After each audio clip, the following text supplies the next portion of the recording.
কোথায় গেল সেসব দিন যখন আমরা নারকেল মালাকে বাসন বানাতাম, মাটির ঢিল দিয়ে উনুন আর পাতার গায়ে বোতলের ছিপির ছাপ ফেলে কেটে কেটে লুচি বানাতাম। তখন কত তুচ্ছ জিনিসে আমাদের কাছে মহামূল্যবান ছিল। ধন্যবাদ আমাদের অভিভাবকদের, যারা নির্দ্বিধায় নিজের কোল থেকে নামিয়ে মাটির কোলে মাটির সাথে আমাদের এক হতে পারার সুযোগটুকু দিয়েছিলেন। কিন্তু আজ আর কই সবার এত সময় বা ধৈর্য। এখন একটা ছোট্ট চারকোনা বাক্স হাতে ধরিয়ে দিলেই নিশ্চিন্তে দিব্যি ডুবে থাকলো এক মন হয়ে। কোথাও পালাবার চান্স নেই, মাটি খেয়ে ফেলবার চান্স নেই। কি দেখবে এত? শিশু চোখ মেলার পর থেকেই অবাক বিস্ময় দেখে তার চারিপাশকে, চারিপাশের মানুষকে। নানা প্রশ্ন তাদের মনে জাগে। তারা প্রমাণ ছাড়া কিছু মানতে চায় না। তাই তো হু তাতা বলে ভয় দেখালেও ছ্যাঁকা না খাওয়া পর্যন্ত আগুনে হাত দেওয়া বন্ধ করে না।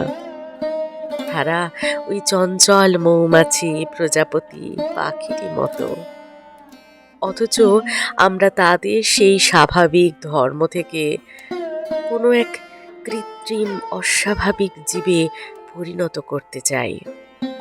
যেমনটা আমাদের সুবিধে, ঠিক তেমনটা। নমস্কার বন্ধুরা, আমি অমৃতা। আজকের গল্প এই এখনকার সময়ের জন্য খুবই প্রাসঙ্গিক। বনফুলের লেখা একটা ছোট গল্প, দুর্লভ।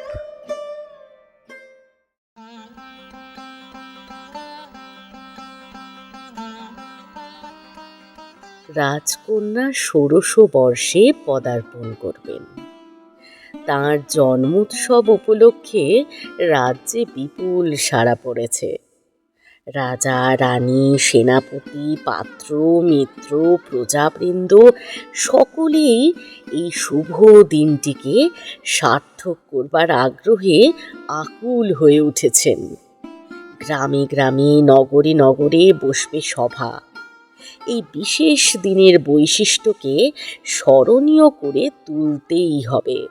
জয়ধ্বনি মুখরিত শোভাযাত্রার আয়োজন শেষ হবে সর্বত্র। বিচিত্র বর্ণদীপ্ত আলোকোৎসবের জল্পনা চলছে সারা দেশ জুড়ে।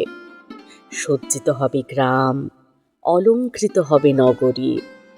নানা বর্ণের আলোক ছটায় উদ্ভাসিত হয়ে উঠবে দশদিক। লক্ষ লক্ষ আতশবাজি মূর্ত করে তুলবে রাজকন্যার যৌবন শ্রীকে বিস্ময়কর ঊর্ধ্বক্ষেপে অন্ধকার আকাশে। ভুরি ভোজনের ব্যবস্থা হবে অমিত প্রাচুর্যে। দিন দুঃখীরা পাবে মিষ্টান্ন, পরিধেয়, পুরস্কার। সম্মানিত হবে পূজনীয়গণ। সর্বশ্রেণীর পুরবাসীগণের অপরিমেয় আনন্দ লাভের আয়োজনে উন্মুক্ত থাকবে রাজকোষ। কবিরা রচনা করবেন কাব্য, চিত্রকর খুলে বসবে রঙের পসরা। মুখরিত হয়ে উঠবে গায়কের কণ্ঠে সপ্তসুর, বাদকের হস্তে বাদ্যযন্ত্র। হর্মশিল্পী, পথশিল্পী, আলোকশিল্পী, সভাশিল্পী আমন্ত্রিত হবেন সকলেই। প্রতিভার উৎসমুখ হবে অবারিত। অর্থসচিব আশ্বাস দিয়েছেন, উদ্দীপ্ত প্রতিভার মর্যাদা রক্ষিত হবে রাজকীয় বদান্যতার অকুণ্ঠিত ঔদার্যে। রাজকুমারীর জন্মদিনটি রূপে, রসে, রঙে সার্থক হয় যেন। রাজ অন্তঃপুরের একটি বিশেষ কক্ষে ছোট একটি মন্ত্রণা সভা বসেছে। রাজকন্যাকে সেদিন যে হার উপহার দেওয়া হবে সভার আলোচ্য বিষয় তাই। রাজকবি ও রাজশিল্পী পরামর্শ করে ঠিক করেছেন হারটি হবে সূর্যহার। 16টি সুবর্ণ সূর্য গাঁথা থাকবে 7 নড়ি রত্নহারে। রাজ্যের 16 জন বিখ্যাত কবি এই উপলক্ষে রচনা করবেন 16টি দ্বিপদী। সেগুলি লেখা থাকবে প্রত্যেকটি স্বর্ণ সূর্যের উপর বিচিত্র বর্ণ রত্ন অক্ষরে। নিযুক্ত হবেন 16 জন নিপুণ শিল্পী। প্রত্যেকে প্রস্তুত করবেন এক একটি স্বর্ণ সূর্য। মন্ত্রী বললেন, এত কাণ্ড অত অল্প সময়ের মধ্যে হয়ে উঠবে কি?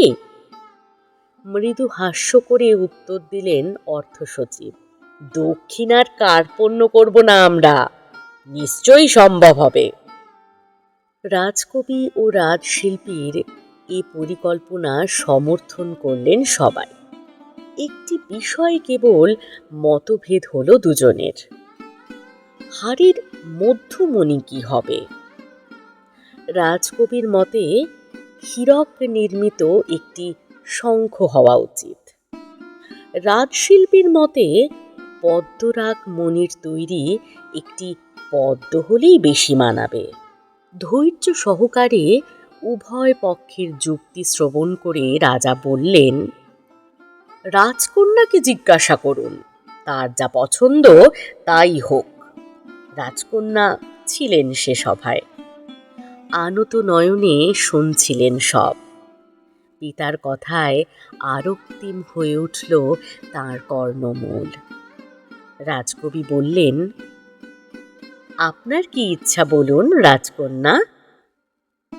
রাজশিল্পী বললেন, হ্যাঁ বলুন।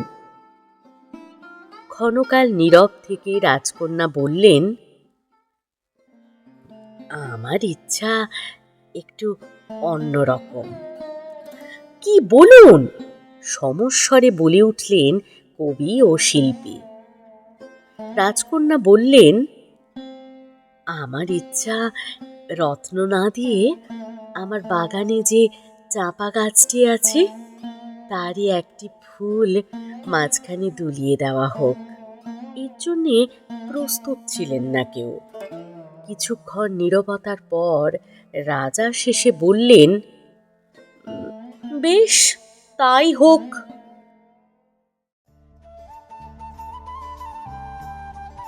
নির্দিষ্ট দিনে সমস্ত রাজ্য মেতে উঠল উৎসবে। নগরে গ্রামে জয়ধ্বনি মুখরিত শোভাযাত্রা বেরুল আনন্দ কলরবে। ভাট বৈতালিক গায়কগণ নিজেদের অন্তর উজাড় করে দিলেন বিবিধ বন্দনার বিচিত্র সুরে। তরুণে তরুণে বাজল নহবত, মণ্ডপে মণ্ডপে বসল সভা। নর্তকীরা নৃত্য করলেন, অভিনয় করলেন নটরা, প্রশস্তি পাঠ করলেন পুরোহিত, ছন্দে ভাবে বিগলিত হলেন কবি। আনন্দধ্বনি করে উঠল অভাব মুক্ত দরিদ্রগণ। আশীর্বাদ বর্ষণ করলেন পূজনীয় বর্গ। পথে ঘাটে নদীতে প্রান্তরে পর্বতে সমুদ্রে মূর্ত হয়ে উঠল রাজৈশ্বর্যের অনবদ্য মহিমালীলা। সূর্যহারের প্রত্যেকটি সূর্য জ্বলজ্বল করে উঠল বিচিত্র শিল্পীদের অক্লান্ত চেষ্টায়। একটি জিনিস কিন্তু হলো না, চাঁপা ফুলটি ফুটল না। কারণ অর্থের লোভে বা প্রয়োজনের তাগিদে ফুল ফোটে না, ফোটে সময় হলে আপন খুশিতে। গভীর রাত্রি, পূর্ণিমার আলোয় আকাশ বাতাস স্বপ্নাতুর। থেমে গেছে জনতার কোলাহল, নিষ্প্রভ হয়ে গেছে ঐশ্বর্যের আড়ম্বর। ধীর মন্থর পদে রাজকুমারী এসে বসলেন চাঁপা গাছটির তলায়। অঙ্গে নেই অলংকারের ঝনৎকার, সাধারণ কাপড় পরা, সাধারণ মেয়ে যেন। সামান্য উদ্ভিদটি তুচ্ছ করেছে সমস্ত ঐশ্বর্য আড়ম্বরকে আজ। রাজকন্যা ভিখারিনীর মতো এসে বসলেন গাছতলায়। ধীরে ধীরে মাথা নত হল, নিমীলিত হল আখি পল্লব। উদ্ভিদের নিগূঢ় সত্তার সঙ্গে নিজের সত্তাটি মেলাবার আকুল আগ্রহ স্তব্ধ করে দিলে তাঁর বাইরের চাঞ্চল্যকে। স্তব্ধ হয়ে নত শিরে বসে রইলেন তিনি। অনেকক্ষণ কেটে গেল, কতক্ষণ তা খেয়াল নেই। টুপ করে উপর থেকে কি যেন পড়ল, যে দেখেন কোলের উপর পড়ে আছে একটি চাঁপা ফুল।